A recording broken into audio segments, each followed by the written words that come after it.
Listen, Talk, Repeat podcast. I'm Wendy Capewell, your relationship specialist, and this podcast is all about things relating and affecting relationships. I'll be interviewing guests who are experts in their profession, learning more about what they do and how they help others.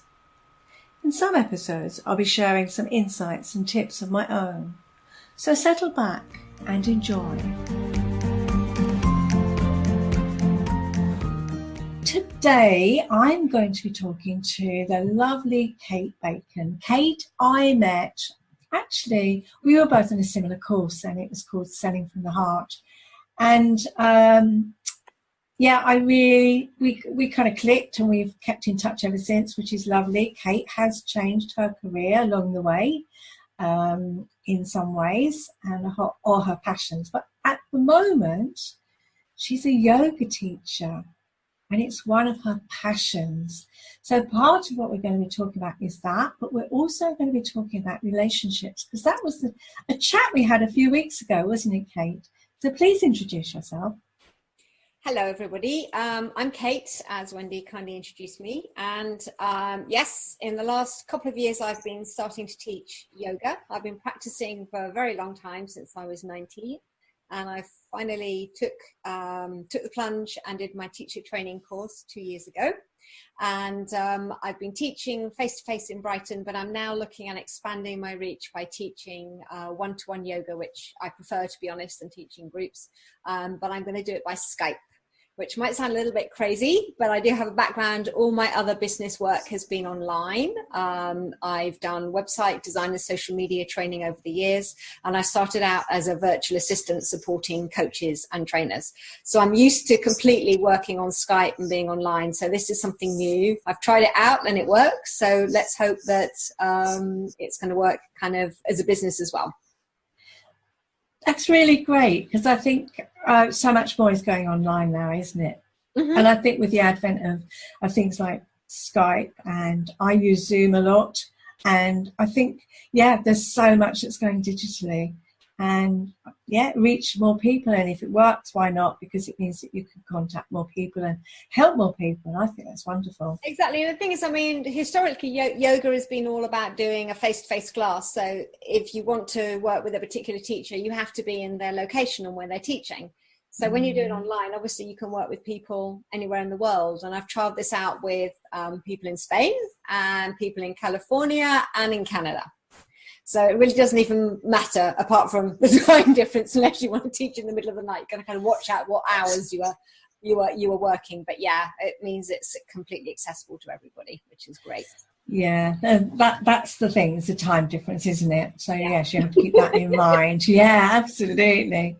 So talking about relationships and stuff, and I guess one of the things you said to me was that yoga is about self-acceptance and helping us to access and accept ourselves. And I think that's such a lovely thing to be able to do. So tell us more about that. Well, I mean, it's something that I probably didn't verbalize or hadn't kind of really quite worked out for myself until probably about a year and a half ago. And I was going through a bit of a rough patch myself and wasn't feeling very happy with myself as a person for various reasons. And I realized that the only time that I actually felt good about myself and could relax was when I was doing my yoga or meditation practice. So I just think there's a real, I don't know, there's something like really calming about doing yoga. If you look at kind of medical evidence for it, it basically works on your, now I'm going to get it wrong now, whichever the opposite to the fight or flight bit of your nervous system. So the one that kind of calms you down. So definitely medically, it's been proven that it actually works on that part of your brain and your mind, so that it definitely calms you down. And I also think that when you're physically moving through the postures, your mind hasn't got time to run all that chatter and stuff going through it. So you can kind of let go of some of the self-talk, which I'm sure I'm not the only one, has kind of negative self-talk from time to time. And you can just focus on moving and following your breath. That's the huge thing about it. So moving with your breath, just really kind of brings your kind of anxiety level down. And I just think it helps you connect with something inside yourself that maybe you're not really aware of generally. A real sense of kind of peace and contentment. And that's pretty awesome, I think, to be able to do that. Yeah. Because I think, as you said, that mind chatter that goes on it and the anxiety and all that other stuff, it really causes so much stress, doesn't it? Yeah. And it's like, people teach yoga from very, very different perspectives. Some people do it as like a hardcore kind of workout, but I just think that you're missing out on so much if you don't kind of bring in the kind of mind, body, spirit element about it as well, because it's just really, really, really powerful kind of tool. Yeah. So when we chatted last time, and I can see that, this self-acceptance is really great. And I wonder, because we did go on to talk about relationships, didn't we, last time we had a chat. And I'm wondering how much the yoga has actually helped you with maybe that acceptance of others as well, do you think? Or has it made you calmer or more able to work things out? I think so. I think it's sort of just kind of, it feels like it's really grounding, so that then when you kind of think about something and try and work something out, maybe what you want in life, what you're looking for, you're coming from a much calmer place. It's not kind of all frenetic and, I need this, I need that, I need the other. It's more about, and I've been thinking about this and working actually with a coach on it as well, looking at relationships from a point of view of, like, traditionally, often I think people think, I have to have a checklist of what I want in a relationship and from somebody else. So I'm now starting to think about it as thinking about how I want to feel. So working on how I want to feel in my life and in relationships with other people. And then kind of exploring and meeting other people and seeing what happens, and then kind of coming back to myself and going, so how did I feel? How did I sort of almost doing a checklist, but against myself rather than the other person. So basically it means that you allow the other person to be completely themselves. You allow yourself to be yourself, but you're really just checking out whether it's a good match on if you're feeling the kind of things that you want to feel. If that makes sense. It sounds a little bit kind of... No, I think there's quite a lot of value in that. I really think there's something very valuable in knowing ourselves first. Because if we don't know about ourselves, about our personalities, I very much believe in working out what our core beliefs and values are. In other words, what is it that we... And really knowing ourselves, and it can be, it's our personality traits or what we might want in life. So I think it's knowing what makes us the person we are. And it's fascinating how when I have conversations with people, they sometimes look at me and go, huh?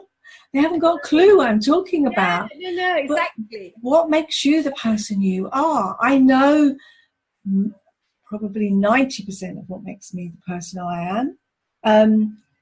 But then that then you looking at somebody else and saying, well, do those core values and beliefs, do they kind of fit? Yeah, exactly. Is it, if I'm a sensitive person and I've got somebody who really isn't going to connect with me on that level in any shape or form, and it doesn't mean anything to them, how would we get on? Exactly. So it's like, unless you know yourself, how on earth can you figure out whether you're going to have, a positive connection with somebody else? Exactly. Yeah. So I think that's something about that. And it is about acceptance, isn't it? It's accepting ourselves for who we are and then accepting the other person. Exactly. So it's not about wanting to change the other person at all. It's about completely accepting them as they are. And it's like, you're never going to have a perfect, everything is going to fit, and it's going to be like 100%. I mean, it's probably completely unrealistic. And I think it's funny because I think a lot of dating happens online. I know I've done a lot of online dating over the years, and it can become such a checklist. Yeah. It's like the other person has to have this, and this. And if they haven't, then you're immediately just strike them off. And sometimes it's like you don't even give yourself time to actually have a conversation with somebody.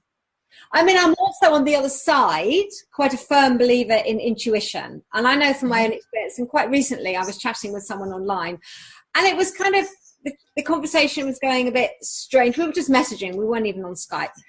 And then they didn't reply for a long time. And then they suddenly came back out of nowhere. And I thought, oh, well, I've got nothing to do. I'll start chatting with them again. And actually, my intuition was like going, actually, that person's not really respecting you that much, because they've just disappeared out of a conversation, haven't explained that they were going away to work abroad for a month, and just basically, you know, disappeared. And then they come back and they're like, oh, do you want to chat? And it's like, really, my intuition was going, no, actually, I don't. And then I did. And of course, what happened is, during the process of the conversation, even more showed up about how that's kind of how they behave. They can just like disappear out of nowhere and not communicate clearly.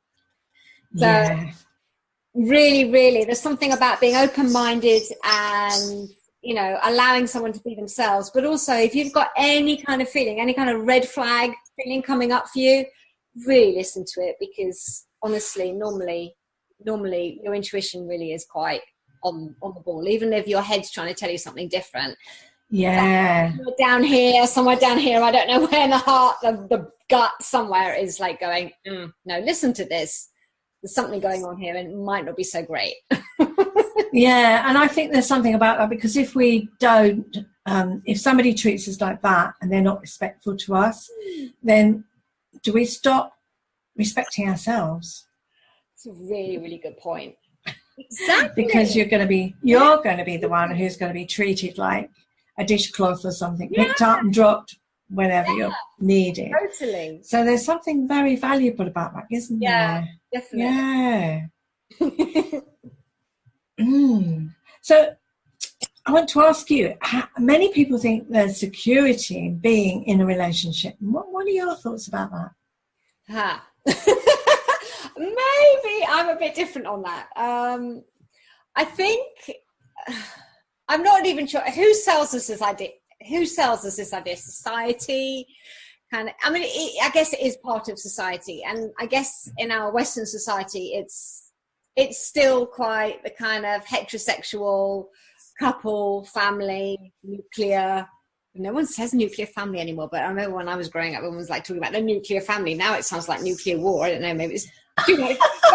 Trump, do you know what I mean? No one wants to mention nuclear anymore. But do you know what I mean? That whole kind of setup where you had like a man and a woman, and then they got together and got married and had babies and children, had a family, and they're this unit that is sort of separate from the world. So I guess that's definitely what I grew up with. It's not something that I ever particularly thought was a great thing. I mean, I suppose every family has their stuff going on, and in hindsight, in looking back, I can see a lot of stuff that went on in our family was just about people's emotional problems and maybe not expressing stuff was going on for them, and then it kind of can erupt in kind of arguments and stuff. Whereas at the time, I was just like telling my mum and my dad that they should be divorcing. I know, 10-year-old, here we go. So I don't know, quite, maybe I'd been watching too much TV and thought families had to be like completely perfect. I don't know.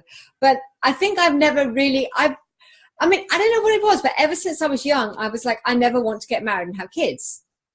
Whereas, you know, most other people my age and who I grew up with, that was really what they aspired to.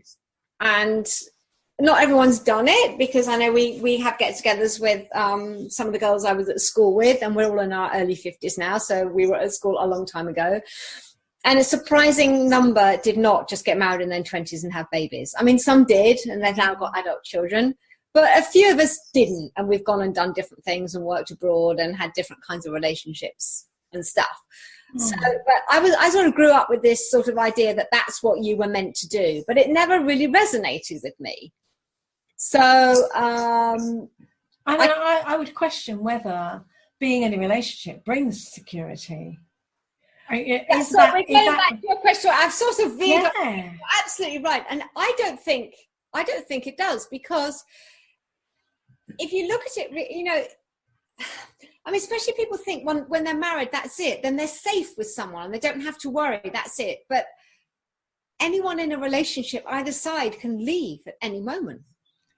aren't you just putting all your hopes, aspirations, everything else on somebody else? Is that not the danger if you're not careful? You know, it's true, because really, are we looking in a relationship to find happiness because someone else is bringing it to us? Or are we looking for the happiness in ourselves? And I guess that comes back to yoga and meditation and all the kind of things that I'm interested in.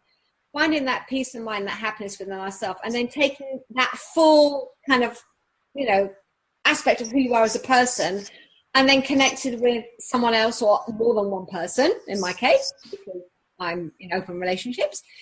And so bringing your full self, but not expecting someone else to give you something. Yeah. Yeah, I hear quite often, you know, about I want to make my partner happy. But we're responsible for our own happiness, in my mind. Yeah, I think so. You know, relying on somebody else for security, relying on somebody else for happiness, relying on somebody else to solve our problems. Yeah. Does that not leave us to some degree in that childlike state? Yeah. I don't know. To me, it feels very disempowering. Yeah. And also, you're also giving up the responsibility for yourself as an adult, I think. Yeah. And I've got quite a big thing about grown-ups taking responsibility for their own emotional, physical, and whatever else well-being. Yeah. I don't think it's up to anyone else to do that for us. I think it's up to us. I mean, you know, at the same time, that doesn't mean that you close yourself off to other people and being supported and helped by other people at all. But it's like, you know, when it comes down to it, we've all got to really take responsibility for ourselves, haven't we, really? I think. Okay. But lots of people no, and a lot of people don't. And I think this is what I love about talking to different people, is that we all have different views and different perspectives. And no one has to agree with us. I think it's a talking point. It's somewhere for people to start thinking about it. You know, well, no, I don't agree with that. But if somebody actually doesn't agree, it means that they've actually got an opinion, and they've actually got a view about something, and there can't be anything bad about that, in my view. No. You know, too much apathy. I'm certainly not saying I hold the right and only view at all. But No, it's your view, and that's absolutely fine. Yeah. Yeah. Great. So you tell me that you have open relationships. Tell me more about that. Tell us, the listeners too, if you're happy to share that. I'm fine. That sounds like I have a heck of a lot of sex. It's not necessarily true. Okay. That's probably the first thing that people think. Great. Yes. No, try and schedule all these different partners. It could be a nightmare sometimes.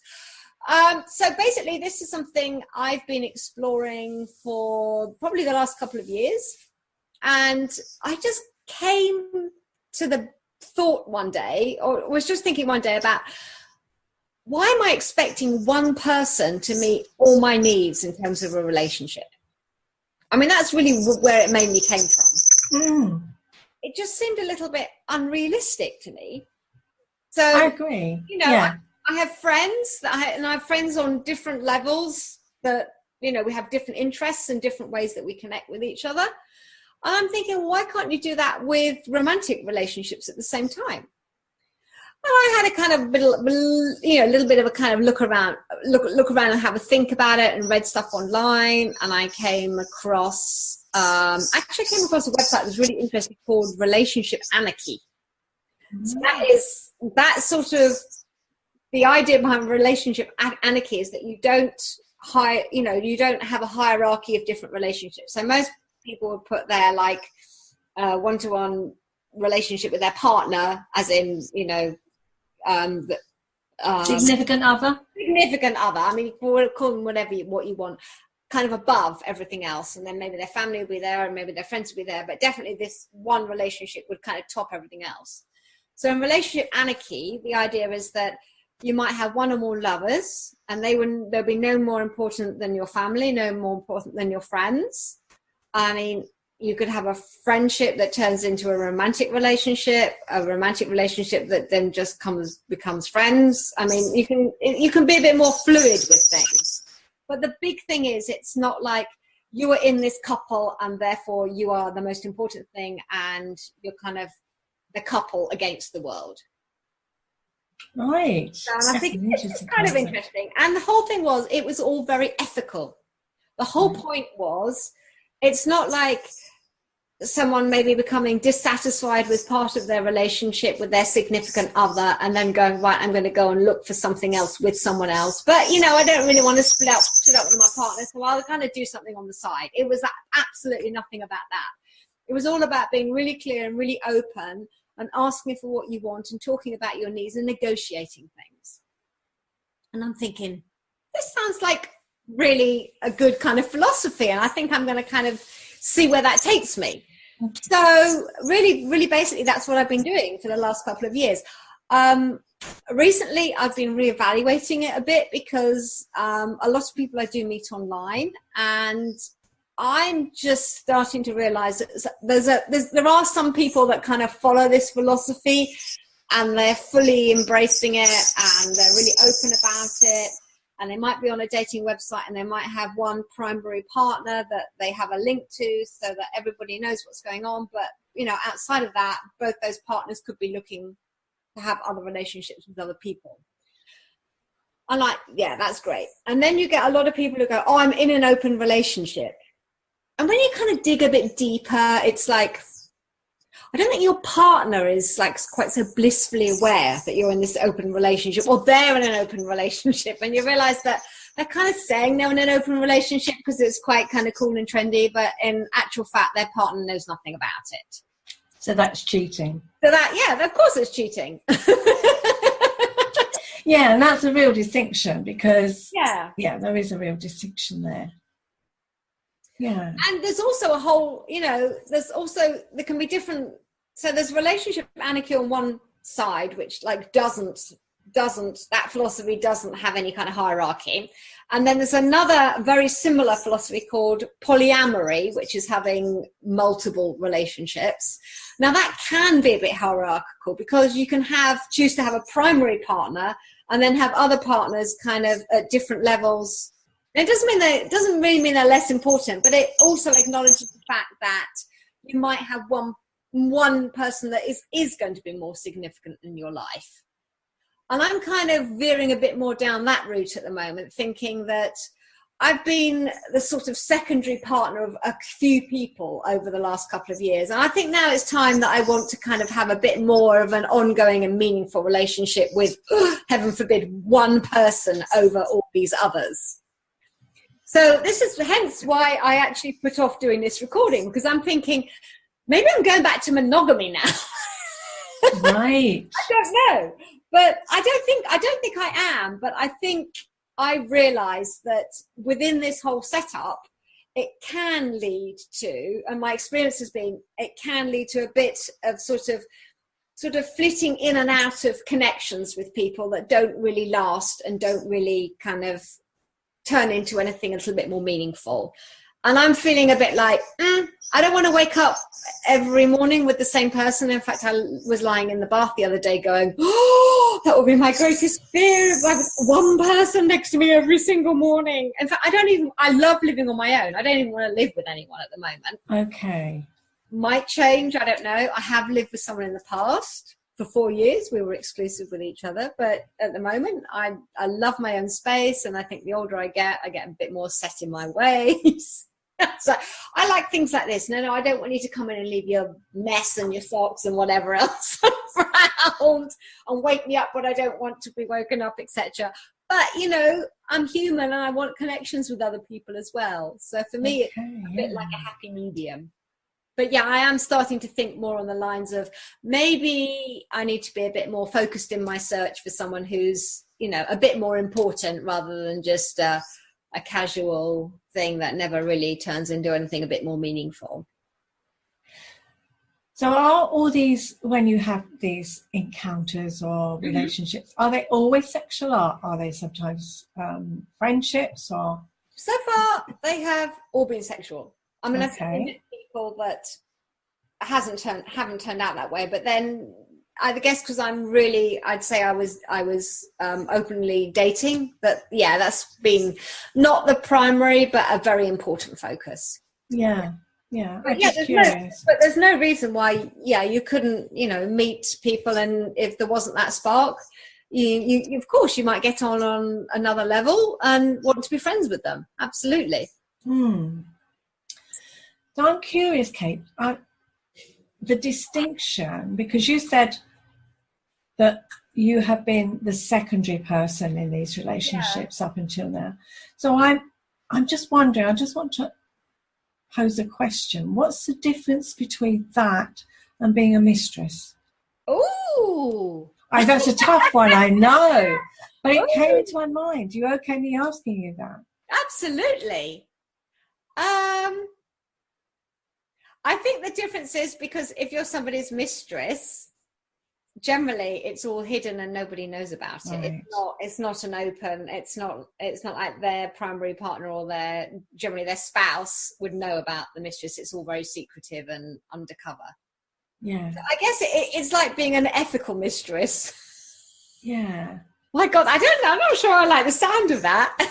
No, it just raises questions, doesn't it? Because when we've been in relationship, I've been secondary to a married man, and not, I don't think it was something I'm really proud of thinking back on it, but because it was all hidden and it wasn't right for her. I mean, not that I would ever say anything to anybody, and it's also that for me, when I was in that situation, it was about my self-respect.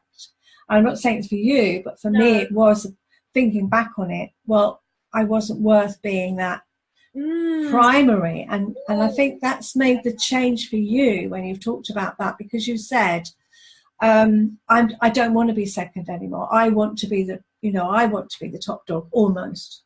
Yes, I know. I want to be first. Yeah. And, I don't think for me it's been about self-respect, though. I mean, I'm always willing to look at myself and see whether something's going on there. But I think for me there was also a bit of convenience about not wanting to be.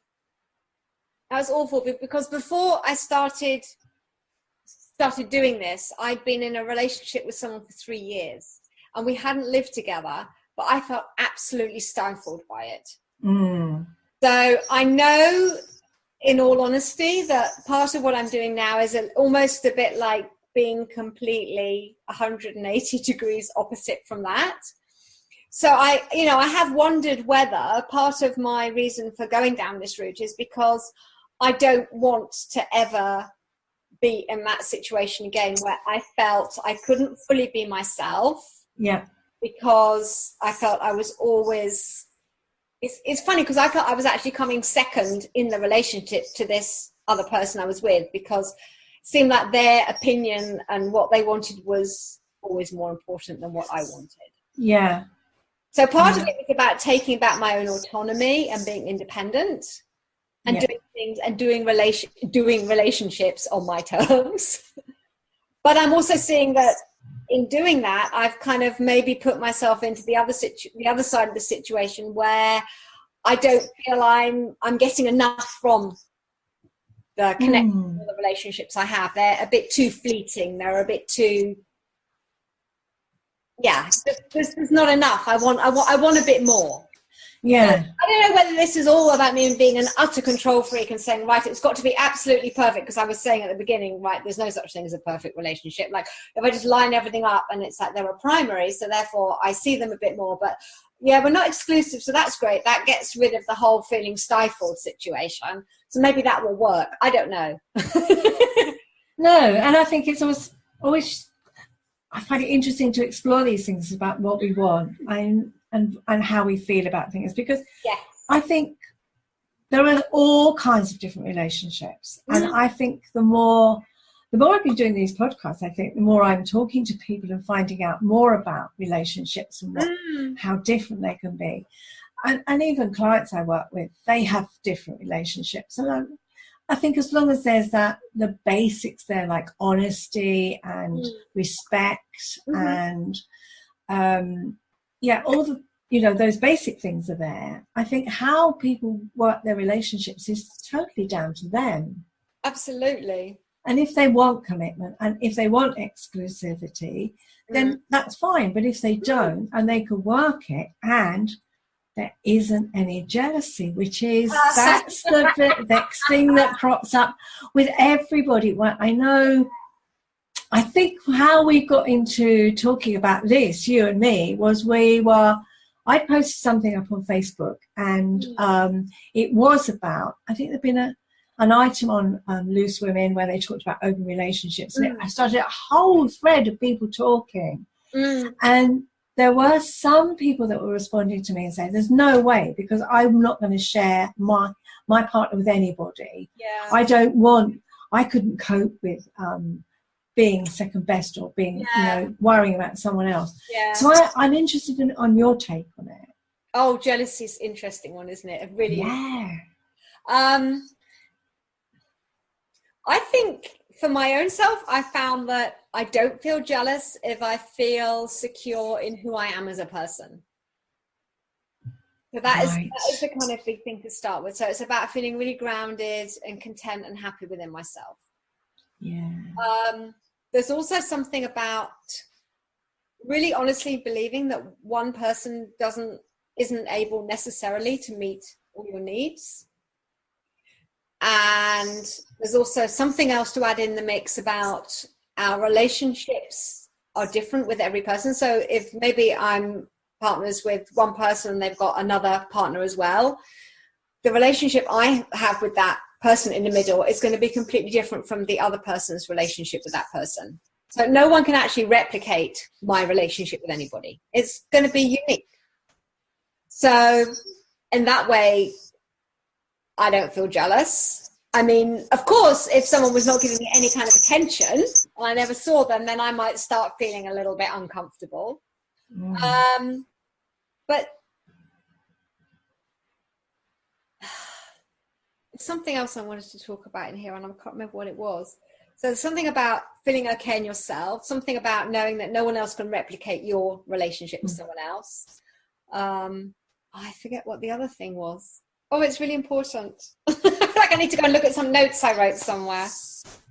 It may come back to you in a minute, don't worry. Because I just wonder about that. There is something very much about jealousy coming from ourselves and not being about the other person necessarily. Yes. Now, if somebody else has... Go ahead. Go on. It's triggered you there. So why do we feel... Yeah, what makes us feel jealous? Why do we feel... It's something about not being secure in who you are as a person. I really honestly think it's more about that than anything else.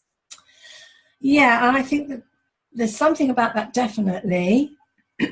Not being good enough. So it can be about growing up or experiences. Yeah. I think it can be, if we've had a partner that has cheated on us, then that can lead to it, because we'll have that sense of what if it happens again, because you've experienced that heartache. Because I really think heartache, for me, when I've had heartache, and I know to talk to others, it's not just an emotion, it's a pain. It's a pain that really hits you right in the heart. And to experience all of that upset and misery and that lack of trust, I think, can be a big thing. So I think there's a mixture really, but generally, unless somebody is an absolute love rat and you can't trust them, it's generally ourselves.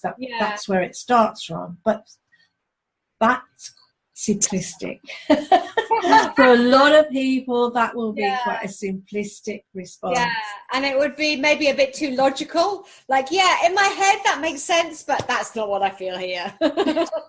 That's totally not what I feel. Yeah. And I think the problem is today with so much, with social media, I'm finding so many times now that there's a lot more indiscretions going on. Some of them be texting each other behind, their partner's back. They'll be messaging on Facebook or wherever else. And so much easier to catch someone out because someone will pick someone's phone up and then they'll start, just going through it. And Exactly. And that I'm finding a lot. And there's also, it might be mild flirtation that may not have been seen or noticed before technology. Yeah. And therefore it boosted those two people that were flirty with each other, but it didn't mean any more. Yeah. But now it could be written, it's got much more meaning. Yeah. So it's curious how we are going socially in the world. Yeah. Fascinating stuff. But also I think there's something else around. I've been a firm believer for a long time, since I had a relationship and lived with someone in my 20s. And like the ground, kind of it wasn't like a ground rule, but kind of the basis for that relationship was, we're going to be together as long as we both want to be together.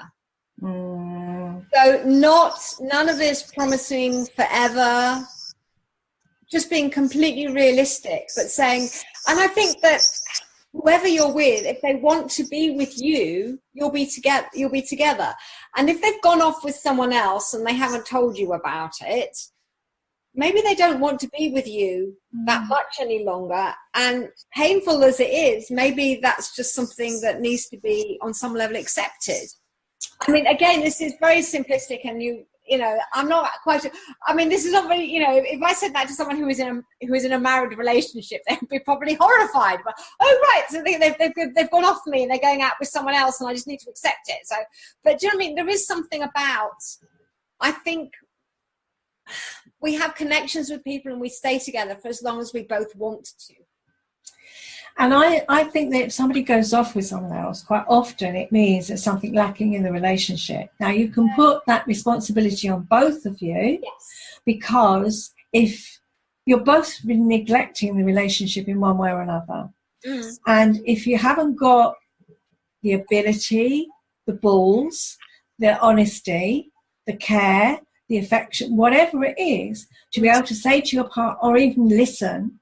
If you're not going to sit down and talk to your partner and say, look, things aren't going right, I don't feel this is right,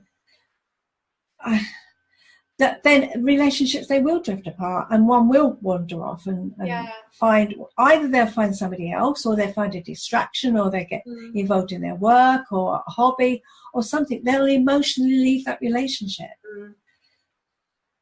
Sometimes it's sad, because I think relationships that are strong could be repaired if only they communicated with each other.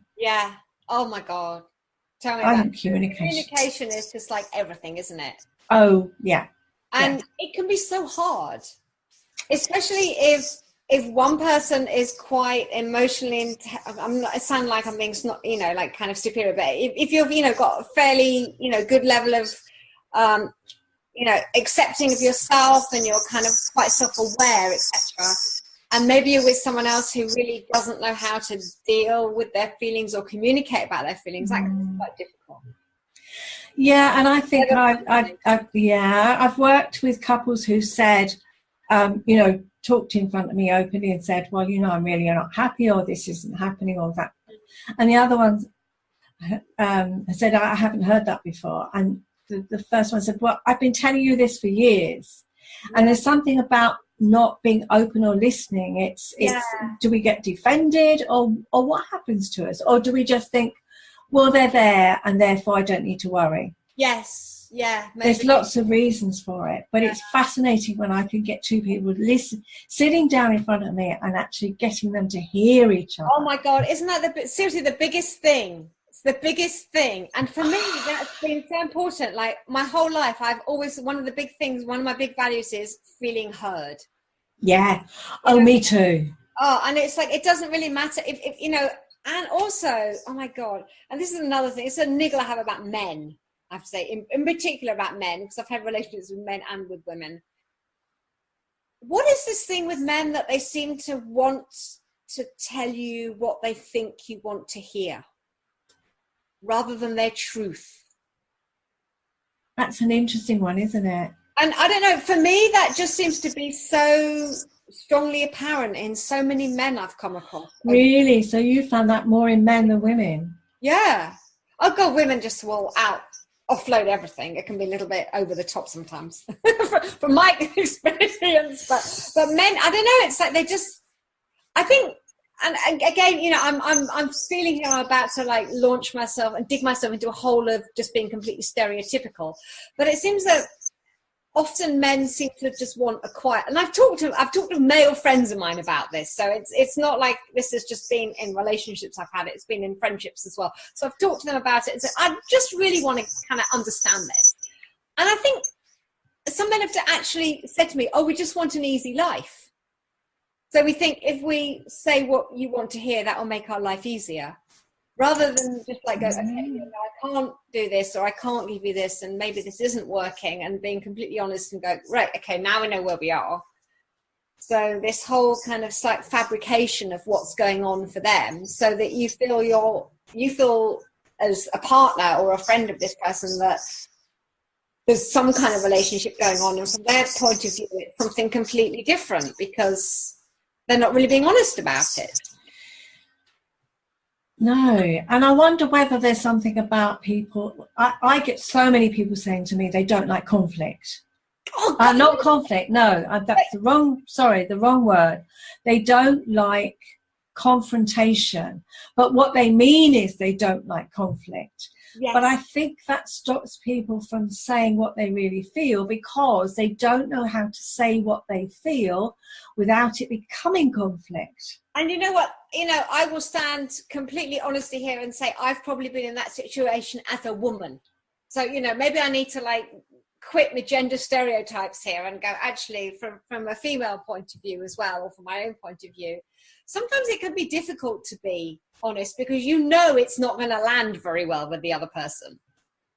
Well, it doesn't if you actually point your finger at the other person and say, yeah, you. Mm-hmm. If you own it and say, this is what I'm feeling.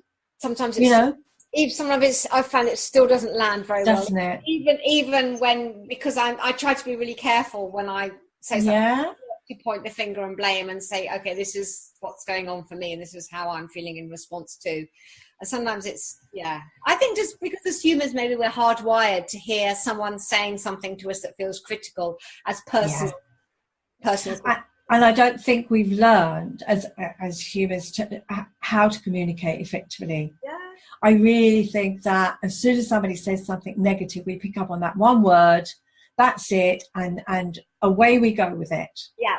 And therefore we're not going to even be open and honest and of course when we hear that truth, it hurts. And so what happens if we feel hurt is that we tend to lash out at the other person again.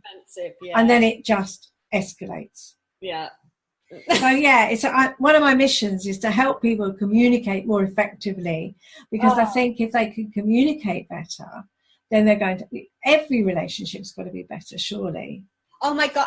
And you know what, you know, I count my relationship when I was in my 20s, when I lived with my partner for 4 years, as my successful one, because we were honest and we did communicate clearly with each other. Yeah.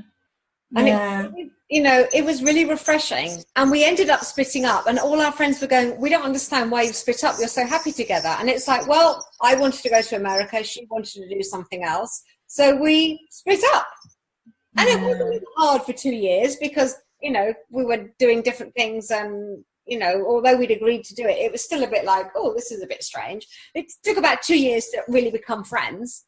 But we've been friends ever since, you know, 20 more years. Yeah, just clearly saying what you want and how you're feeling. And that is a real tough one, isn't it? It is tough, and people do find it a hard one. So that leads me on to asking, how do you handle expectations that come up in a relationship? Because it's all around that, isn't it? Expectations. Nothing beats just having a clear conversation about it. Really. And we've led back now by saying this is what we talk about communication, but then when we try and say about expectation, we get caught in that I think it's bind, don't we? I think maybe it's easier at the beginning. It comes back to knowing what you want yourself. And if you're really clear about what you want yourself and you can just communicate that clearly to someone else, almost like before you even started, being too emotionally entangled with each other. It's like, and I guess it needs to be kind of at that early kind of level, then you can be really clear about what you want and really work out whether you're going to be a good match for each other. I mean, that sounds so clinical, I'm sorry. No, I think the problem is with expectations, that we have expectations, and then that can actually, it can really devastate us and wreck relationships. I mean, one of the things that one of the examples I use is, okay, so I'm going to use a stereotypical man and woman, right, for no other reason, but just because it simplifies it. So he's had a busy day at the office. He's been working up in London, and he's come home on the train. It's been a stressful day. It's a stressful journey. There's problems on the line, and he's really overloaded. And in his head, all he wants is to sit down, have a nice meal, a couple of glasses of wine, and chill. That's his expectation of the evening. He walks through the door, and his partner, she has got two youngsters, and they've been vomiting all over the place all day. There are toys everywhere. The place is in complete disarray, and there's, no food at all. And she's absolutely overwrought and kind of fires at him the minute he goes in the door. So he says, well, okay, so what are we going to have for dinner? Well, I don't know what the bleep bleep you think I'm going to do. What the bleep bleep do you think I've been doing all day? I've had a bleep bleep awful day. So we've got two very overwrought people. So he says, okay, let's have a look in the fridge. And there's nothing in the fridge. So, well, you haven't got any shopping. Well, what do you expect, So now that can go one of two ways then. It can either go, well, I'm really sorry this has happened. Let's get a takeaway. How can I help? Let's sort it out. Deep breath, and you can both deal with it. Or you stay in that rut and you just, because her expectations are that he's going to just help her out when he gets in the door. Look, I've had a really crap day, and in every shape or form. And so that she's got expectations. But of course, that's a very simplistic way of looking at it. But that's what happens, is that our expectations get blown out the water, because we haven't communicated. Now, that could have been stopped. It could have been eased by her texting him, messaging, whatever, and saying, look, I'm sorry, I haven't got any food in. The children have been ill all day. I wonder if you could pick up a takeaway. I know you were looking forward to a quiet evening, whatever. And him texting and saying, I've had a really rough day today. Can we just chill? If they'd communicated that, their expectations would have been far more realistic, and they could have resolved it. Right. But often we don't, do we? No. We have it in our head. This is what I want. This is what I'm expecting. This is what's going to happen. We don't communicate it with someone else. So we're kind of expecting them to be able to mind read. Yes. But that happens in one incident, but that can happen in the whole relationship. Oh my God, about really important things around values. You can expect someone to have this belief that you have yourself. You've never expressed it. You've never talked about it. And then when suddenly they're showing you some behavior that goes completely opposite that belief or that value, you're like, what? Exactly, because it's all in our heads. This is what I want. This is what I envisage of the relationship, but I haven't actually communicated that. Yes. Exactly. Yeah, fascinating, isn't it? Your example was great though, because that is just so, I'm thinking on bigger picture, oh yes, what's important in life and values. And it's like, actually, it comes down to the everyday nitty gritty. I've had a bad day. You've had a bad day. Let's kind of work this out by just communicating clearly, rather than thinking the other person is going to totally meet our needs as soon as they come home, or we miss that, or whatever. Yeah, I mean, you can have that expectation on a date as well, can't you? Yeah, absolutely. Yeah, I think it's going to go like this. The other person thinks it's going to go like that, and it's like, oops, that was a little bit of a mismatch when we didn't talk about it.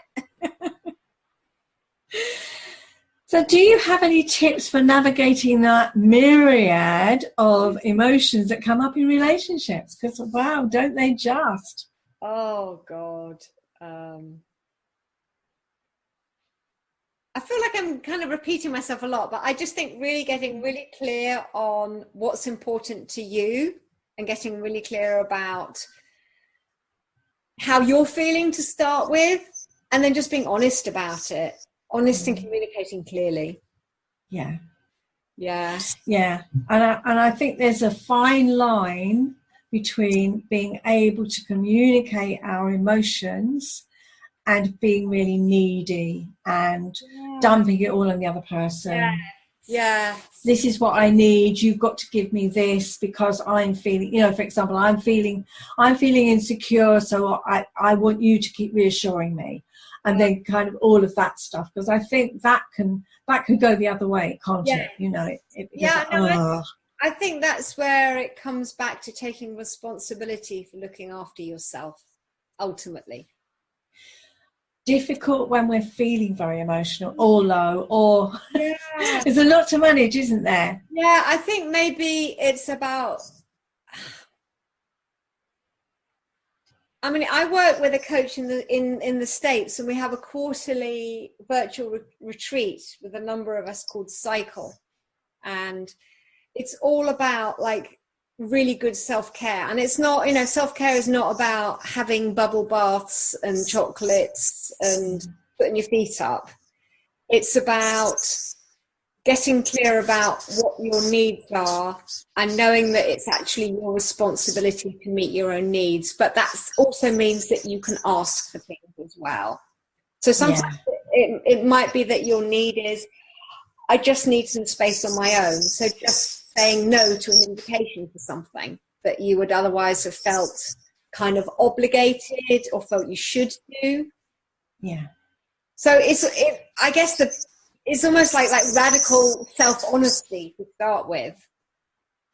Yes, and I think possibly, and I think you live on your own. I do too, and I think there comes that thing that when you are self-sufficient, then you don't. You have to look after yourself. You have to make sure that you are, you care for yourself, that you look after your needs, that you, that self-care is really important, because you can't. Yeah, for some things that those in relationships, they may run to their partner about and cry on their shoulder. You don't have that. You've got to sort it out for yourself. And there were many times that I dealt with stuff myself and never ever shared it. Yeah. Because you get in the habit of it. Well, this is me and this is what I've got to sort out because I'm responsible for this. Yeah. Whereas maybe when you're in a relationship, you can fall into that trap of, I feel really awful and, you know, and I need you to sort it out. Yeah.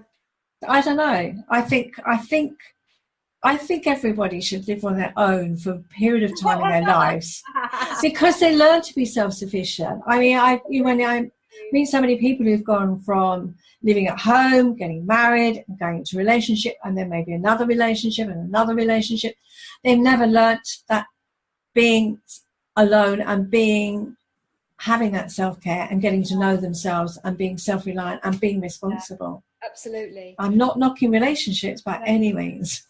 but I also think you can go the other way and become too self-sufficient.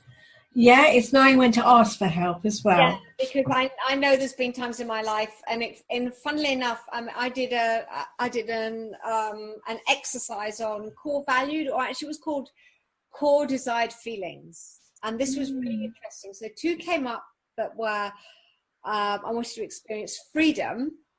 Another one which was really beautiful was luminescence, and that came to me in a dream, and that was much more, just wanted to feel really completely wonderful in myself. So it wasn't just like I want to feel sexy or attractive, it's more a kind of whole inner, I want to be able to express myself and just be me. It was that. The third one that came up was I want to feel supported, and I was horrified because I very rarely ask for help. But, you know, the more I think about it and the more coming back to how I think really I now want to look for a more kind of primary poly relationship or partner, is because I actually although I'm really self-sufficient and really good at looking after myself and very independent, it might actually be quite nice to have someone else to lean on sometimes. Yeah. I totally agree with you there. There are times when I just feel, I would like that significant other at times, that special person that I could go to and say, oh, can I have a hug? Or can I share this with you? And I have got friends that I can do that, but it's not the same. It's not, and I agree. And I have close friends that I could exactly do that. I could either have a conversation on Skype or I can meet them in person, because my friends are all over the place, and even my family is all over the place. My sister's in Canada. But yeah, sometimes it would just, I just feel like, oh God, someone's kind of got my back. But then maybe it's important that we have our own back, because ultimately, I don't know. No, and I think that's one of the things I hear, that people say what they want from a relationship, that their partner has got their back. Yeah. And I think maybe that's what it is, that they're the backstop, that we can fly and we can be independent and we can live our own lives and do our own thing. And there are times you're going to fall out and it's not going to be perfect, but that person's there. They're their backstop. Yeah. There's someone else that actually really cares about you. Yes. It's nice to feel cared for. Absolutely. Absolutely. Like, we all want this as humans, don't we? Of course we do. We're sociable beings, and that's what we want. Connection with people, and that to me is what real connection's about. Yeah. There's someone, someone's kind of looking out for you and cares for you and appreciates you and respects you, and you have a good old laugh with them, and it's fun having sex with them, and just all these kind of things that are lovely. It's been lovely chatting today, Kate. I really, really love chatting with you anyway, and exploring different ideas, and I think that's what's been so nice. And I think we've got the myriad of different situations and and ideas. And again, I'm going to reiterate to our listeners that there are our ideas, and we're not asking anyone to take them on board. They're kind of talking points, things to think about, things to just consider, which I think hopefully is as human beings that's what we're doing with our lives anyway, just exploring things. But so no right or wrong. No. So is there anything you want to say before we finish? I don't think so. I think we covered pretty much everything, didn't we? I don't know. I'm sure we could have a lot more conversations about this, because we talked quite a lot the last time we just had a chat, didn't we? That's true. So if people would like to get in touch with you regarding your yoga, the details will be on your our show notes. But do you want to tell anyone who's not got that detail in front of them how they can get in touch with you? Sure. The first place to get hold of me is through my website. So that's www.katebaconyoga.com. Quite easy to remember, just my name with yoga on the end of it. Great. So there's no full stops in the middle. Got a contact form, email address, etc. is all on the Great. Thank you. It's been great fun, and I thank you so much for chatting with me today. I've really enjoyed it. So you can find all the information about this show in the show notes, and you can find lots more on my website, www.yourrelationshipspecialist.co.uk, including the link to my podcasts, and you can also sign up on my newsletter, which has lots more tips and offers. So until next time, bye for now.